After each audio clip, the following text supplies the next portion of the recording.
ठाणे जिल्ह्यातील शहापूर तालुक्यामधील असलेल्या आसनगाव या परिसरामध्ये भीषण अशी आग लागलेली आहे।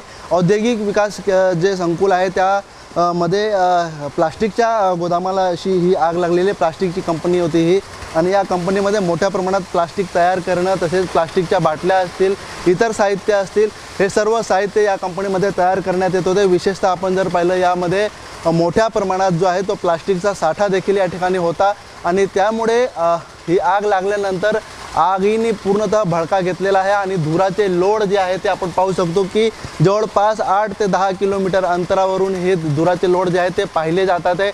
आणि विशेषतः या आगीच्या ज्या घटना आहेत त्या वारंवार घडत आहेत, त्यामुळे एकंदरीत प्रश्नचिन्ह देखील उपस्थित होतो की या आगी लागतात की लावल्या जातात, असा प्रश्न या ठिकाणी उपस्थित होतोय। दुसरीकडे आपण जर बघितलं तर आग इतकी भीषण आहे, आगीने रौद्र रूप जो धारण केलेलं, ज्यामध्ये संपूर्ण कंपनी ही प्लास्टिक कंपनी जो आहे ती पूर्णतः या ठिकाणी जळून खाक झालेली आहे। या आगीवरती नियंत्रण मिळवण्यासाठी अग्निशमन दलाचे या ठिकाणी 3 ते 4 गाड्या दाखल झालेल्या आहेत। भिवंडी, कल्याण येथील अग्निशमन दलाच्या गाड्या असतील, पाण्याचे टँकर असतील, ते या ठिकाणी दाखल झालेले आहेत। मात्र आगीवरती नियंत्रण मिळवण्यासाठी सरतीचे प्रयत्न या ठिकाणी जवानांकडून सुरू आहे।